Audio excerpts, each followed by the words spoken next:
जब जीव को मनुष्य शरीर में जन्म लेना होता है तो प्रकृति में वर्षा के साथ आता है, प्रकृति में वर्षा के साथ आया, और फसल में मूली, गाजर, गेहूं, अन्न, इनमें वो जीव प्रवेश करता है और उसे माता पिता दोनों पाते हैं। तो सप्तम धातु वीर के रूप में परिणित होता है जीव। वो वीर कण के रूप में माता के उदर में जब प्रवेश करता है तो एक रात्रि में मां का और पिता का, दोनों का वो जो वीर मिलता है, उस रज और वीर के मिलने से एक कलल सा बनता है। 5 रात्रि व्यतीत होने के बाद एक बुदबुदा सा बनता है। 10 रात्रि व्यतीत होने के बाद एक बेर की सी आकृति होती है।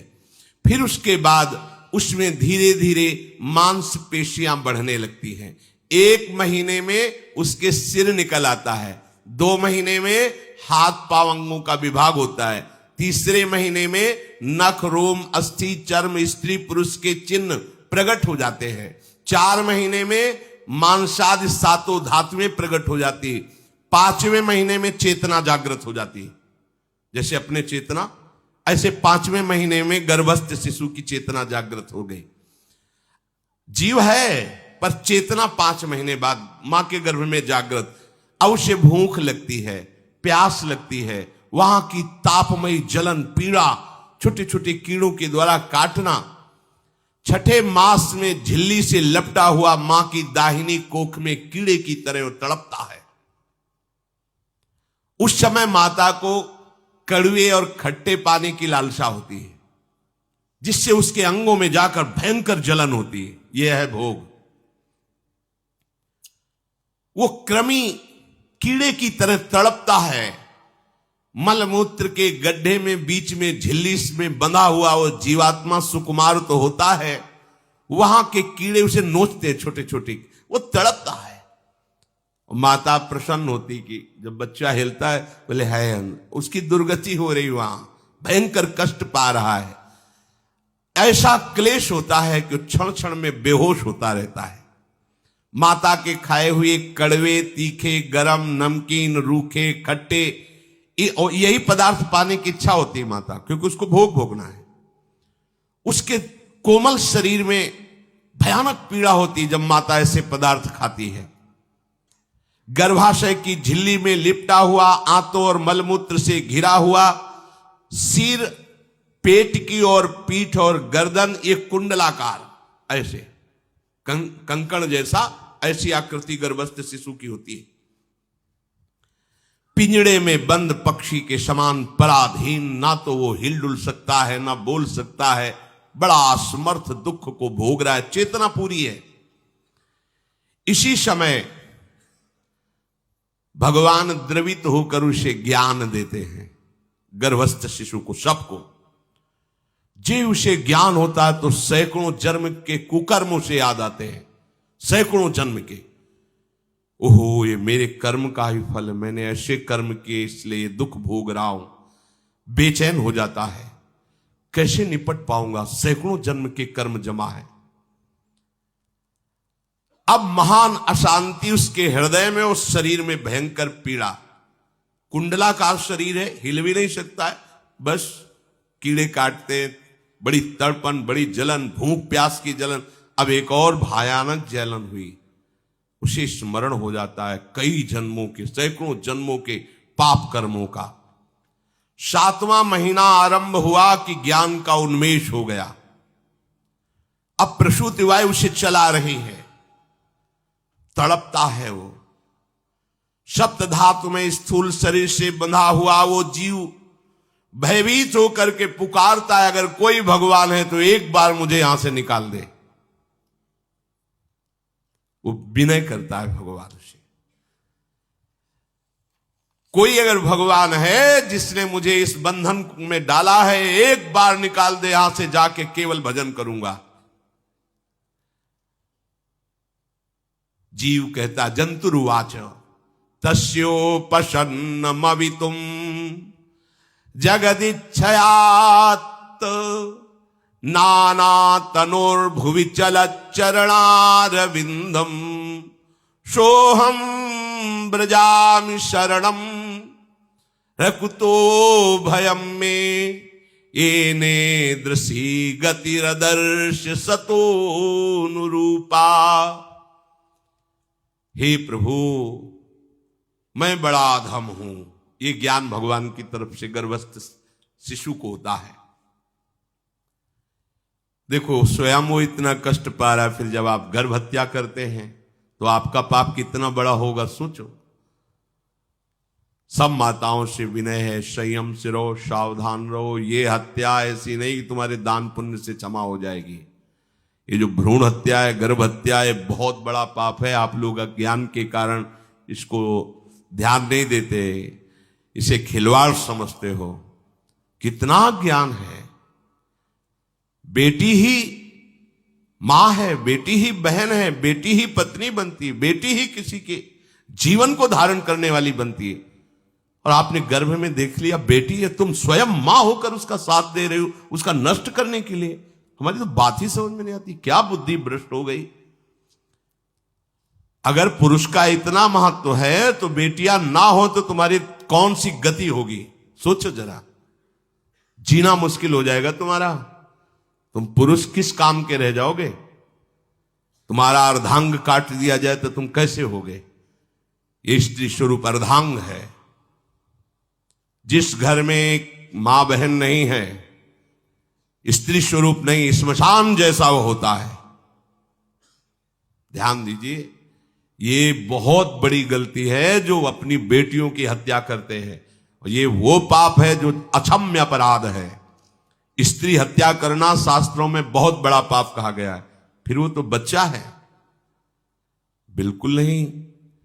जिनसे हो गया है, श्रीमद् भागवत का सप्ताह मूल संस्कृत से सुनो और भगवान से प्रायश्चित प्रार्थना करो कि हे नाथ, भूल से गलती हो गई, दूसरा कोई उपाय नहीं। ध्यान से समझ लीजिए, तुम्हारे भ्रूण हत्या, गर्भ हत्या के पाप को नष्ट करने में एकमात्र श्रीमद् भागवत समर्थ है, दूसरा कोई नहीं।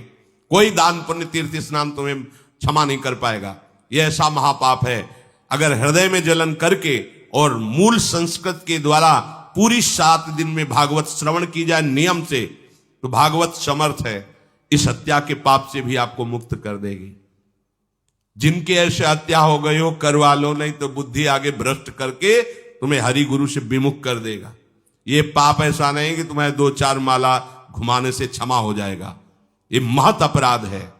सबकी समझ में नहीं आता, समझ जाओ, नहीं तो आप जहां भी हो वहीं से भ्रष्ट कर देगा। ये अपराध नष्ट नहीं होगा, श्रीमद् भागवत की कृपा से नष्ट हो जाएगा। यह हमें बहुत विश्वास है। श्रीमद् भागवत सप्ताह की यह है ही महामहिम।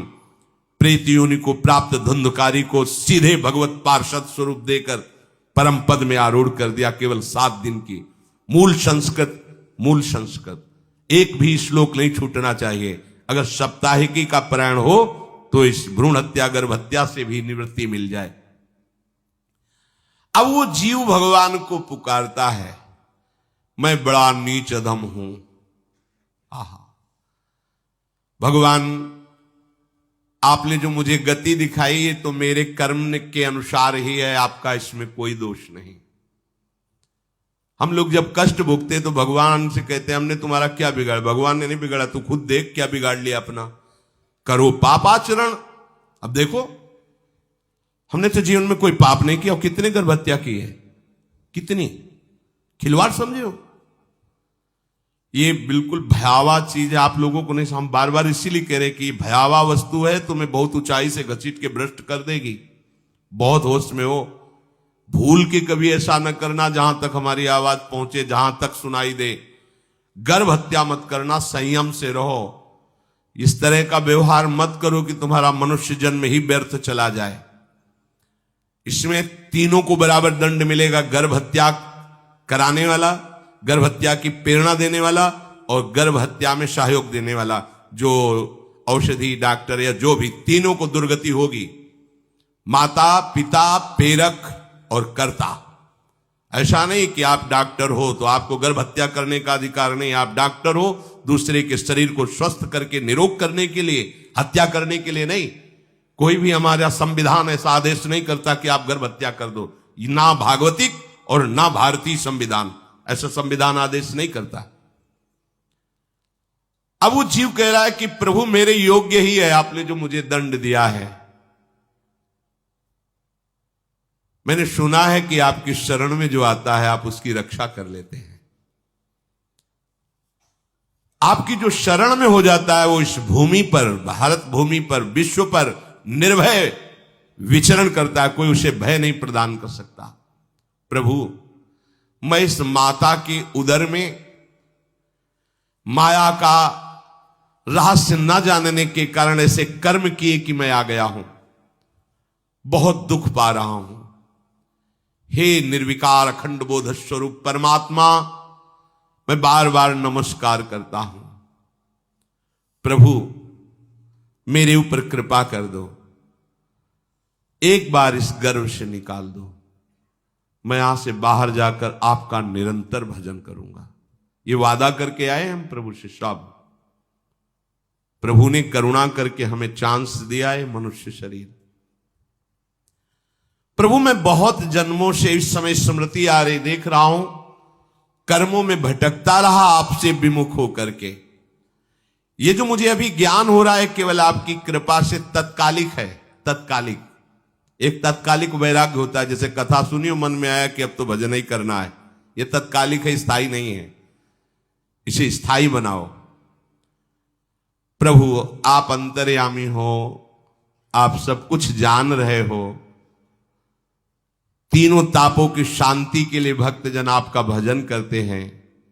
मैं देहधारी होकर जीव माता के उदर में मलमूत्र से रुधिर की झिल्ली में फंसा हुआ माता की जठराग्नि के ताप से जल रहा हूं।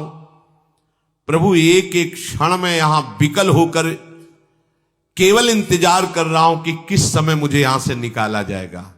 दीन बंधु यहां से कब मैं निकलूंगा। स्वामिन आप बड़े दयालु हो। आप जैसे उदार प्रभु ने मुझ गर्भस्थ शिशु को ये ज्ञान दिया। हे दीन बंधु आप अपनी कृपा से प्रसन्न हो जाइए। प्रभु एक बार निकाल दीजिए। मैं ऐसा भजन करूंगा कि दोबारा संसार के दुख में नहीं आऊंगा। कपिल भगवान कहते हैं, हे माता, वो गर्भस्थ बालक शिशु भगवान से प्रार्थना करता है। भगवान का आदेश होता है, तत्काल प्रसव वायु धक्का मारती है। जे ही प्रसव वायु धक्का मारती तो उसको ऐसा भयंकर कष्ट होता है, जैसा पीछे लिखा है कि जैसे जिंदा किसी की चमड़ी उतारी जाए, ऐसा मां के गर्भ से निकलते समय उसे कष्ट होता है। वो अत्यंत कष्ट से व्याकुल होता है। उसी समय उसका वो ज्ञान नष्ट हो जाता है जो भगवान ने दिया था। उस समय उसकी श्वास की गति रुक जाती, जैसे किसी का गला दबा दिया जाए तो कैसा लगेगा। ऐसे ही पूरी की पूरी भागवती की स्मृति नष्ट हो गई। होश आया तब देखा कि वो बाहर पड़ा हुआ है, माता के उस मलमूत्र में सना हुआ विष्ठे की कीड़े की तरह। गर्भवास में जो दिव्य ज्ञान प्रकट हुआ था भगवान की कृपा से, वो सब नष्ट हो गया। भूमि परत भा ढाबर पानी, तिम जीवे माया लपटानी। चेतन आई तो रोने लगा। वो ज्ञान कहां गया, वो ज्ञानदाता कहां गया। वो कहता कहां कहां। बोले थाली बजाओ, बच्चा हुआ है। और वो तो रो रहा है कि कहां, वो ज्ञान कहां गया जिसके बल से मैं ये कह रहा था कि बाहर निकाल दो, मैं आपका भजन करूंगा। सब खत्म ज्ञान। जो लोग उसका अभिप्राय नहीं समझते वो उत्सव मनाते हैं। बालक हुआ है, वो रो रहा है, वो कहां गया ज्ञान, कहां कहां कहां। छोटा बालक यही रोक कहता कहां। अभी जो ज्ञान उत्पन्न हुआ था, जो अभी भगवान का बोध हुआ था, वो कहां गया कहां गया। घर परिवार के लोग उसका पालन पोषण करते रहते हैं, उसमें कोई निषेध करने की शक्ति नहीं हो रही। मच्छर काट रहा है, दुख हो रहा है, हटा नहीं सकता बालक। उस जीव को शिशु अवस्था में जब कपड़ों पे लिपेट कर इसे लिटाया जाता है तो इतना कोमल त्वचा होती कि कपड़े भी उसको, जैसे खुजलाहट है, पीड़ा है या जलन है, बिल्कुल कोमल त्वचा होती, कुछ नहीं कर सकता हो, पर रो सकता है। ना खुजलाने की, ना करवट बदलने की, ना उठने की कोई सामर्थ्य नहीं। बड़ा कष्ट पाता है बाल्यावस्था में, क्योंकि त्वचा बड़ी कोमल होती, दास मच्छर आदि जीव उसको काटते हैं। गर्भावस्था का कोई ज्ञान नहीं रहा, सिर्फ रोना ही रोना रह रहा। इस प्रकार उसकी बाल्यावस्था कटी, कौमार अवस्था आई, पौगंड अवस्था, इनमें वो खिलवाड़ में फंस गया। जैसे जैसे बड़ा होता जाता, चेतना, गुनगुना, ये कार, ये प्लास्टिक के ऐसे उनमें मगन है। देखो ना छोटे बच्चों को, अज्ञानवश इसकी ये अवस्था कट गई। बड़े भाग्यशाली ऐसे भी बच्चे हैं जो तुतला के बोलते, उनकी मैया कहती राधा बोलो, राधा। देखो ये सौभाग्य, प्रणाम है उन माताओं को जो अपने बच्चों को भगवान नाम बुलाती हैं कि आप बोलो, श्री हरिवंश बोलो, राधे राधे बोलो। धीरे धीरे उसकी युवावस्था पहुंची। इस समय उसके अंदर एक भूत सवार होता है। जवानी का भूत है, ये सबके सवार होता है। अगर मंत्र चल रहा है तो भूत नहीं चढ़ेगा, नाम चल रहा है तो भूत नहीं चढ़ेगा, नहीं तो भूत चढ़ जाता है। ये कुछ भी करवा सकता है भूत, भूत ही तो है ना। वैसे ही पंचभूत लिपट गए, ये ऊपर से जवानी का और भूत सवार हुआ तो जौवन ज्वर के ही नहीं बलकावा। जवानी में कोई भी ऐसा अपराध नहीं जो हो ना जाए। बड़ा भयानक इसमें स्वरूप होता है। इसमें केवल भोग, केवल भोग, एक ही दृष्टि रहती है, भोग भोगना। अज्ञानवश जब भोगों की प्राप्ति में बाधा पड़ती तो भयंकर वो क्रोध करता है, शोकाकुल होकर हिंसा कर बैठता है। जैसी घटनाएं सुनने को मिलती हैं, राक्षसी घटनाएं, ये भूत है जवानी का। जहां कामना में बाधा पहुंची, क्रोध में वो समझ नहीं पाता कि मेरे जैसा ही प्रिय शरीर उसका है जो मैं वर्ताव कर रहा हूं। सदेहेन मानेन वर्धमानेन मन्युना करोति विग्रहम कामी कामेष्वंताय चात्मनः।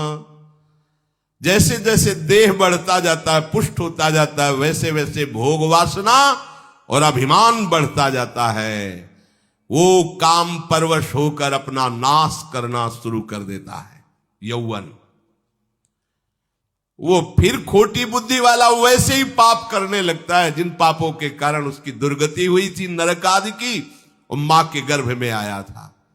देहाभिमान वश निरंतर मैं करूंगा, मैंने भोगा, मैं वो भोगूंगा। उसे ये ज्ञान नहीं रहता कि मैं वादा करके आया हूं कि भजन करूंगा और इस संसार से मुक्त हो जाऊंगा, भूल गया।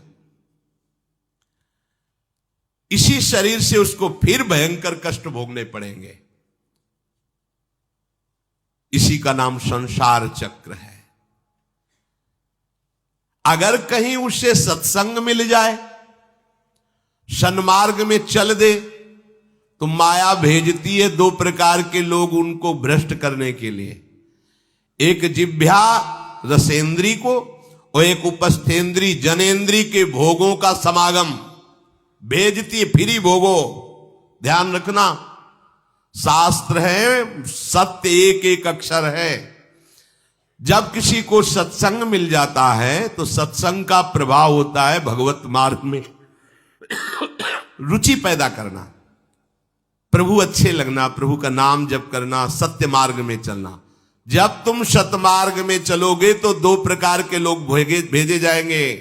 बढ़िया हलवा, बढ़िया खीर, रबड़ी, लो प्रभु, पाओ, आरोगो, रसेंद्री और फिर जनेंद्री। फ्री, कोई परेशानी नहीं, भोगिए आप। फिर वो ऐसे विषयी पुरुषों का संग करके वैसे ही पहले की तरह फिर पाप करने लगता है।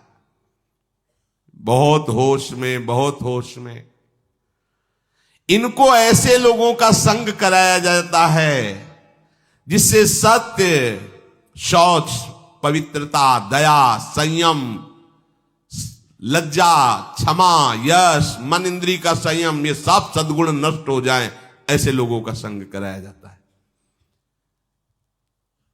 ऐसे लोग बहुत हैं, वो आपको पैसा खर्चा करके वो आपको भोग दिलाएंगे। भोगो भैया, आप इनके लिए नहीं भगवत मार्ग में आए हो, आप प्रभु की प्राप्ति के लिए आए हो। बचो, सावधान हो। ये देखो शास्त्र कह रहा है, रसेंद्री और जनेंद्री दो की सुविधा देने वाले लोग मिल जाएंगे।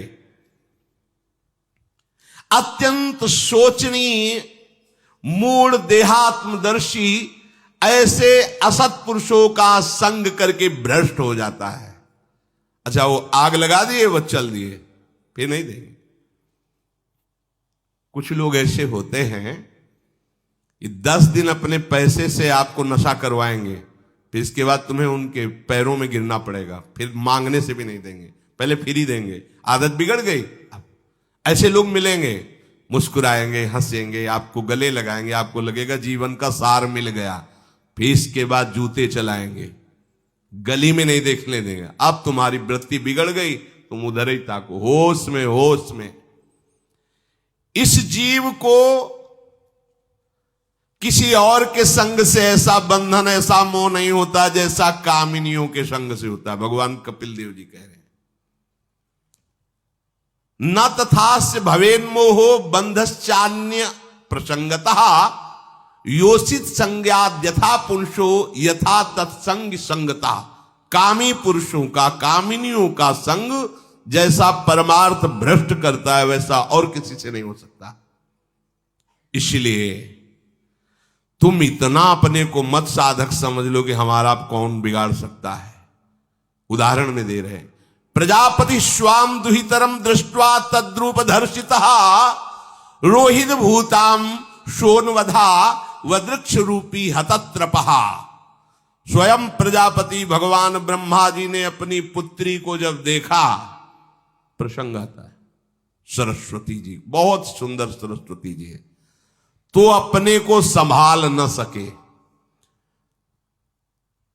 उनके रूप, लावण्य और यौवन के स्वरूप को देखकर भगवान ब्रह्मा जी आकर्षित हो गए। इसलिए दूसरों की तो बात ही क्या है, हम सब ब्रह्मा के ही बनाए हुए हैं। वो आकर्षित हो गए। इसलिए बलम में पश्चिमाया स्त्री मैया जैनो दिशाम या करोति पदाक्रांतान भूर्विजंभेण केवलम। हे माता, मेरी माया का बल देखो, जो अपने पैरों से विश्व को कुचल सकते हैं, ऐसे दिग्विजयों को अपने पैरों के नीचे कुचल दे, वो मेरी माया है। देखो, बलम में पश्चिमाया स्त्री मैया जैनो दिशाम, जो 10 दिशाओं पर विजय प्राप्त कर सकते, उनको भी घुटने टिकवा दे, ये मेरी माया है। संगम न कुर्यात् प्रमदा सुजातु योगस्य पारम परमारुरुक्षु मत्सेवया प्रतिलब्धात्म लाभो वदंति या निरय द्वारमस्य। श्री भगवान कह रहे हैं, अहो मेरी इस माया का बल देखो। इसलिए जो मेरे को प्राप्त करना चाहता है, योगारूढ़ होना चाहता है, भजन में आगे उन्नति चाहता है, उसे चाहिए जो तुम्हें भ्रष्ट करने के लिए इशारे करे, चाहे स्त्री हो चाहे पुरुष, तजिए ताहि कोटि बैरिशम यद्यप परम सने। वो मित्र नहीं, वो माया के द्वारा भेजा हुआ दूत है। चाहे कोई भी हो, होश में तुम समझते हो कि बाजी जीत गए, भाग्य खुल गए, तरस रहे थे भोगों के लिए, मिल गए भोग। अरे नारकी गतियों से बचने के लिए तुम्हें अवसर मिला था, फिर नरक जा रहे हो। तुम समझते हो कि इसको भोग ले तो सुखी हो जाए, उसको जो भोग रहा है वो समझता है उसको भोग ले तो सुखी हो, उसको वो पूरी सृष्टि इसी भ्रम में फंसी हुई है। होश में हो जाओ। जो परम पद चाहता है, भजन करना चाहता है, ठीक से मार्ग में चलना चाहता है, उसे शब्द भगवान के याद कर लेने चाहिए। चाहे वो स्त्री हो चाहे पुरुष, जो तुम्हें गंदी बातें सिखाए, गंदी बातें दिखाए, गंदी बातें करने के लिए प्रोत्साहन दे, जाके संग कुमति मति उपजय करत भजन में भंग तजोरे मन हरि विमुखन को संग। गृहस्थ हो तो धर्म के अनुसार अपनी पत्नी मात्र में सीमित रहो। ये उद्दंडता तुम्हारा नाश कर देगी। ये जो आज नई रीतियां चल रही हैं, ये भगवान ब्रह्मा जी ने अपने पुत्रों को बुलाया। चारों युग ये पुत्र हैं भगवान ब्रह्मा के, सतयुग, त्रेता, द्वापर, कलयुग। सतयुग से कहा भाई हमने रचा है नरक, तुम्हारा स्वभाव सत्य में स्थित होना है, इसलिए हमारी आज्ञा का पालन करो कि नरक खाली भी नहीं रहना चाहिए। तो उनका पिताश्री, जब हमारा स्वभाव आपने ही रचा है तो मेरे राज्य में कोई नरक जाए, भूल चूक से किसी को नरक नहीं जाने देंगे। त्रेता से कहा तो उन्होंने कहा कोशिश करेंगे अपने बड़े भाई का अनुगमन करने की। द्वापर से कहा तो उन्होंने कहा कोशिश करेंगे आपकी आज्ञा का पालन करने की। समझना।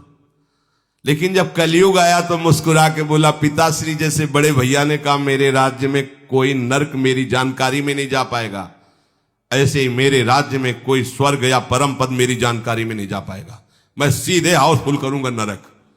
देख लो ना, शराब पीना, व्यभिचार करना, जुआ खेलना, चोरी करना, हिंसा करना, इसके प्रधान स्थान है। ब्रह्मा जी से कहा आप चिंता मत करो, जैसे बड़े भैया कहते हैं कि हमारे राज्य में कोई नरक नहीं जाएगा, ऐसे हम आपको वचन देते हैं। अगर हमारी दृष्टि पड़ी तो न स्वर्ग जाने देंगे न परम पद में जाने देंगे। तभी महाप्रभु कहते पाए जान जगत में सब जन कपटी कुटिल कलयुगी टंचू। कलयुग ने सबको देख रखा है, सबको अधीन कर रखा है। अगर बच सकते हो तो एक हरिनाम है, राधा नाम है, जो कलयुग का प्रभाव नहीं पड़ने देगा। इसलिए होश में, चाहे वो पुरुष हो या स्त्री हो, रिश्तेदार हो, नातेदार हो, कोई हो, जिसके संग से भोग वासना बढ़े, भगवत विमुक्ता हो, दूरी बना लो, तत्काल दूरी बना लो। वो मित्र नहीं, वो भारी दुश्मन है, जो तुम्हें फिर वही दुर्गति में ले जाएगा जो गर्भ में वादा किया वो नहीं कर पाओगे। भगवान कह रहे मैं इसलिए मना कर रहा हूं कि ये खुला हुआ नरक का द्वार है। वदंती या निरय द्वारम अश्य, निरय माने नरक का द्वार, अश्य माने ये भोग विलासिता खुला हुआ नरक का द्वार है। इसका भाव यह है कि इसमें सुख तो है नहीं, सुख भासता है। भासना और है में अंतर है। जैसे रेत में हम देखते हैं सूर्य की किरणें पड़ने पर निर्मल जल भासता है, और प्यास के कारण हम दौड़े तो वहां बालू ही मिलेगी, फिर आगे भासता है, फिर भागे तो फिर भागने से प्यास बढ़ती जाती है, पानी मिलता नहीं। ऐसे ही परस्पर आकर्षण में सुख भासता है, होता नहीं। जब हम उसको स्वीकार कर लेते हैं तो एक मन में उदासी आती कि यहां वो तो मिला नहीं जो चाह रहे थे, तो वो दूसरा दिखाता है, वो आगे, वो उधर गया, तो फिर वो पूरा जीवन नष्ट हो जाता है। और मिला नहीं क्योंकि है नहीं, भासता है, सुख भासता है नहीं। प्रभु में सुख भासता नहीं, प्रभु में सुख है, भासता नहीं है। इसलिए जो भासता में लगे वो प्रभु में नहीं लग पाते, क्योंकि यहां भासता नहीं है, वहां भास रहा है, और है नहीं। यहां है, भास नहीं रहा है तो है का परिचय नहीं है, इसलिए वो यहां लग। और जो लग गया तो नाच नाच के मीरा जी कहती पायो जी पायो मैंने राम रतन धन पायो। पति है। प्रथम रात्रि में मीरा जी ने राणा साहब से कहा कि आप हमारी बात शायद समझ सकते हो, आप हमें स्पर्श मत करना। मैंने सुहाग गिरधर के नाम का भरा है, मैं तुम्हारी पत्नी नहीं हूं। लोक व्यवहार के कारण तुम पति रूप में आए हो, तो मैं चाहती हूं कि तुम मेरा सहयोग करो। मैं एक पतिव्रता हूं गिरधर की। मेरे तो गिरधर गोपाल बैठे थे एक ही सैया में, उतर के चरणों में बैठ गए।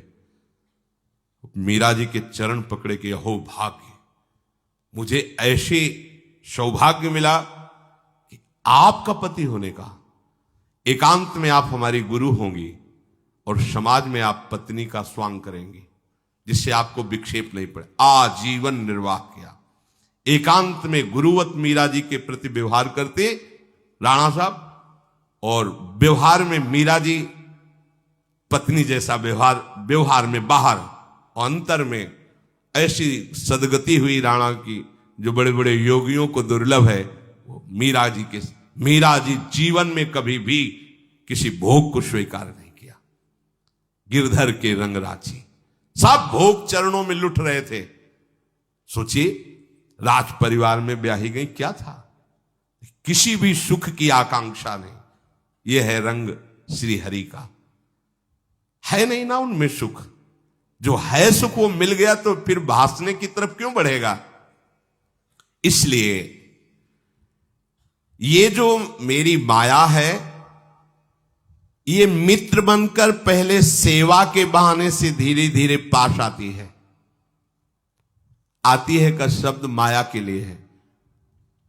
वो किसी भी रूप में होगी। माया का कोई रूप नहीं आज तक वर्णन किया गया। कोई भी रूप हो, वस्तु, व्यक्ति, स्थान, घटना, कुछ भी। उपासक जब समझ नहीं पाता तो वही उसकी नाश का कारण बन जाती है। बहुत सावधान। हमें नहीं पता किस रूप में आएगी। जिनको पता है हम उनको अपने पास रखें। वो है नाम, राधा राधा, फौरन पता चल जाएगा आपको पक्का। ये ठीक नहीं, नहीं बहुत श्रद्धा, नहीं बिल्कुल हटो, बिल्कुल हटो, अंदर से बिल्कुल हटो। नहीं तो कोई समझाने वाला थोड़ी था बचपन से हमें कि भाई पास कोई हो, यही नाम। जहां कहीं कोई प्रियता, कहीं आश्रमों में कहीं कुछ समझ में, हटो हटो हटो। ये नाम हटाते हटाते हटाते जहां लगाना चाहिए वहां लगा दिया। नाम अगर है अंगरक्षक तो तुम्हें माया से बचाता रहेगा, क्योंकि जिनकी माया है उन्हीं का नाम है। वो खूब अच्छे से जानता है, माया को पहचानता है। नाम आप नहीं पहचानोगे पक्का, क्योंकि वो बाहर से ही नहीं आती, वो अंदर से भी आती है। ये सब माया के ही पार्षद है। मन बुद्धि चित्त अहंकार सब माया में है। नाम चलेगा तो अंदर और बाहर दोनों जगह सुरक्षित रखेगा। पकड़ लीजिए। वो तिनके में ढके हुए कुएं के समान होती है। पता नहीं चलता कि कितना गहरा कुआं है। ऊपर से तिनके से ऐसा लगता भूमि, जो पैर रखा गिर गए कूप में, अब निकल नहीं सकते। जब मेरी माया में आसक्त हो जाता है तो अंत समय फिर उसी माया का स्मरण आता है। वही सब मैं अब मोर तोड़ते। अब वो फिर उसी चिंता से फिर वही फंस गया, फिर वही दुर्गति प्रारंभ। तो हे माता, जो हरि से विमुख हैं उनका ये चक्र चलता रहता है। पुनरपि जननम पुनरपि मरणम पुनरपि जननी जठरे शयनम। इसलिए मुमुक्षु उपासक को चाहिए कि ना कोई भय स्वीकार करो, डरो मत माया से। देखो भगवान के वचन, ना किसी के सामने दीन हो। भक्ति की दैन्यता अलग है, विषयों की दीनता नहीं। ये साधु में कभी नहीं हमने देखा, किसी भी साधु में ये नहीं। साधु है ये नहीं होगा जब मर जाए पक्का। और साधुता नहीं है तो फिर इतना ही है, फिर और रही क्या गया है। फिर साधुता में ये तो नहीं होता पक्का। हम कहते हैं बहुत हजारों संतों से मिले, ये नहीं होता। अरे रिद्धियां सिद्धियां मारी घूमती पीछे, वो हाथ फैलाएंगे। हाँ, आचार्य आदेश के कारण रोटी मांगते हुए बड़े बड़े सिद्धों को देखा गया है। टुकड़े रोटी के मांगने, आचार्यों का आदेश है। भिक्षा औषधम अन्नम, भिक्षा रूपी अन्न रूपी औषधि से उदर पोषण करे, ऐसा आचार्य। चाहे वो भगवान शंकराचार्य हो, चाहे आप प्रेम के उपासक हो। भूख लगेगो मांग खाऊंगो, गिनो न सांझ सवेरो, ब्रजवासन के जूठ टू करो, घर घर छाछ महेरो, ऐसो कब करी हो। बस साधु 30 मिनट के लिए केवल भिक्षुक बनता है और 23.5 घंटा के लिए बादशाह रहता है। मिले तो ना मिले तो बस भिक्षा बादशाह। जाय न चाहे कबो कछ तुम सन सहज सने, बसो निरंतर तासुर सुराउर निजगे। साक्षात भगवान हृदय में खेलते रहते हैं। दीनता नहीं होनी चाहिए। ये भागवतिक दैन्यता अलग है, ये दलिद्रता रूपी दीनता नहीं होनी चाहिए कि ठंडी लग रही कपड़ा दे दो, देखो हमें तीर्थ यात्रा करनी पैसा दे दो, हमें यज्ञ कर। कौन सी यज्ञ करनी तुम्हें? कौन सी यज्ञ? श्वासों को बोलो राधा राधा राधा, एक एक श्वास की आहुति, इससे बड़ी कोई यज्ञ होगी? पूरा जीवन समर्पित, इससे बड़ा कोई तीर्थ होगा? अरे जहां चरण रख दे वहां तीर्थ प्रकट हो जाए, ऐसी भक्ति की महिमा होती। तीर्थ ही कुर्वन्ति तीर्थानि। ये दीनता नहीं होती साधुओं में, पाखंड में होती। दीनता साधुता में नहीं होती। इस विषय की ये दे दो बाबूजी, अरे धिक्कार है, धिक्कार है। कहा वह मोर दासा करे तुच्छ नरन के आशा, तो कहो कहां रहा विश्वासा। जिसने बिना किसी सहयोग के एक सेकंड में अनंत ब्रह्मांडों को रच दिया, वो हमारे स्वामी है। इसके बाद तुम ऐसे मांगते घूमो, कहां दासता रही? भय, जिसके भय से मृत्यु भी भयभीत होकर काम कर रही, जिसके भय से सूर्य चंद्र प्रकाशित हो रहे, जिसके भय से पृथ्वी जल में नहीं डूब रही, वो हमारा स्वामी है। फिर हमें भय किससे? मोह, चराचर जगत मेरे प्रभु का अंश, बस इस बात से प्रीति है। कोई शारीरिक संबंध से नहीं, माता पिता भाई बंधु नहीं। हमारा संबंध नाते नेह राम के मनियत सुरत सुदेव, जहां लो जितने भी संबंध है केवल आराध्य देव के संबंध से। बस निसंग भाव से वो फिर भगवत प्राप्त हो जाता है। ये सावधानी रखनी। निसंग भाव, कोई मित्र नहीं, कोई शत्रु नहीं। इस माया में संसार से मुक्त होने का यही उपाय है। भय नहीं, दीनता नहीं, मोह नहीं, किसी का संग नहीं, अपने श्यामा श्याम श्यामा श्याम श्यामा श्याम, उनके नाम की, उनके आश्रित। वो आगे से आगे ऐसा दुलार करते हैं, आपको सोचना ही नहीं पड़ेगा। जैसे माँ को पता है बाल भोग कब कराना है बच्चे को, कौन सी पोशाक धारण करानी है, कहाँ उसको खेलने ले जाना है, ऐसे ही हमारे प्रियालाल को पता है ये दास है, इसको कब क्या। सच्ची मानिए, आगे से आगे व्यवस्था उनकी। आश्चर्य में हो जाओगे आप जब अपना अहंकार उनको समर्पित कर दोगे। हम अहंकारी जीव अपने अहंकार के कारण धक्का खाते घूम रहे। नहीं, अखिल कोटि ब्रह्मांडों का सृजन करने वाला प्रभु है। 4 लाख योजन का एक पहाड़ केवल है, सोने का प्योर सोने का, मिलावट नहीं। 4 लाख योजन, एक योजन 4 कोस, एक कोस 3 किलोमीटर। कितना एक से एक रत्न इस पृथ्वी में है। ऐसे मालिक के गुलाम हो, ऐसे हाथ फैलाते घूमो। राधा राधा। इस शरीर को बहुत ध्यान से सुन लो।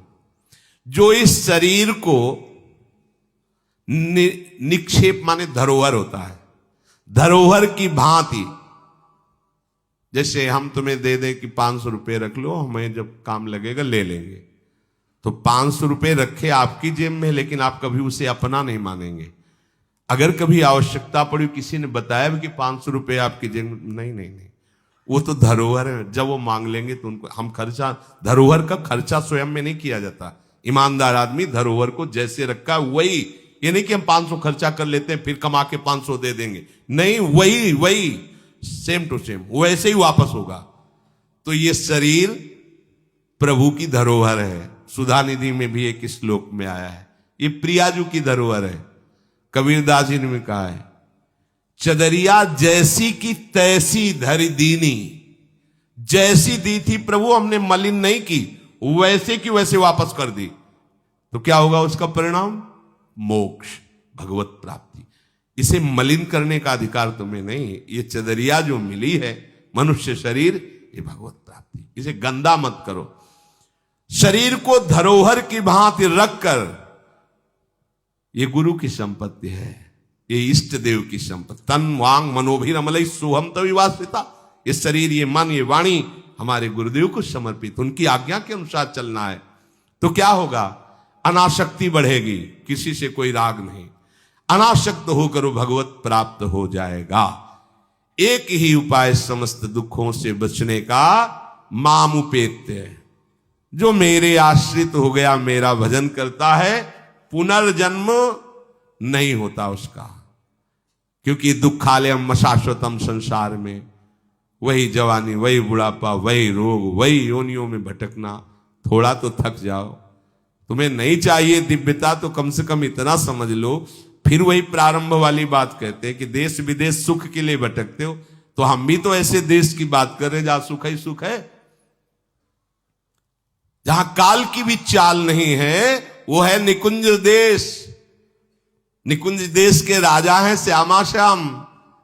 चलो ना वहां, राधा राधा रूपी धन कमाओ, यहां किसी से व्यवहार न करो, प्रेम का व्यवहार भगवत समर्पित करो, राग द्वेष का व्यवहार मत करो, तो इसी जन्म में ये कर्म परंपरा खत्म हो जाएगी। पता नहीं कौन कौन सी योनियों में हमें जाना पड़े मां के गर्भ में। इसलिए भाई, ये आखिरी जन्म होना चाहिए, ऐसा कर लो, ऐसा धन कमा लो जो तुम्हारे साथ चले, वो है राधा नाम। अब जीवन में धोखा ना होने पाए। सबसे प्रार्थना है, बच जाओ, आगे और कलयुग भयानक रूप लेके आएगा, आपसे भजन नहीं होगा। अभी देख लो, न खान पान पवित्र है, न संग पवित्र है, न दृश्य पवित्र है, आगे तो और भी। ये ऐसा समय पैदा करेगा कलयुग कि कोई राम कृष्ण हरि नाम सुनाई नहीं देगा। भा भ्रष्टाचारा सब संसारा, धर्म सुने नहीं, कहीं स्वाहा स्वधा तो खत्म होता जा रहा है। देख लो, पहले यज्ञों की भरमार होती थी, कहां यज्ञ हो रहे हैं। ऐसे ही अभी सत्संग सुनने को मिल रहा है। कितने जगह सत्संग होता है, भगवत प्राप्ति का कितनी जगह सत्संग होता है, खोज लो आप पूरे भारत में। कितनी जगह शुद्ध शास्त्र सम्मत भगवत मार्ग की बात मिलेगी। कितने नाम जापक रह गए हैं। वास्तविक आगे चल करके आपको सपोर्ट ही नहीं मिलेगा भक्ति का। जैसे अभी डरने लगे कि अगर तिलक लगा के जाएंगे तो ऑफिस वाले क्या कहेंगे, स्कूल में तो कंठी और तिलक ही नहीं धारण करने दिया जाता। बच्चे कहते हैं, घर में कहते हैं तुम सुहागवती हो, कंठी तो विधवा धारण करती हैं। कैसा दुर्बुद्धि घर वाले। और ठाकुर सेवा, ये तो विधवाओं का काम हुआ। सच्ची सौभाग्यवती वही है जिसने ठाकुर सेवा स्वीकार कर ली। सच्चा मंगल सूत्र कंठी ही है जिसने हरि का पहन लिया। कैसी मंद बुद्धि है लोगों की। ऐसी मतलब सौभाग्यवती भी कंठी पहन सकती है, तो हमें लगता है इससे बड़ा दुर्भाग्य क्या होगा, हम इसे सौभाग्य मानेंगे।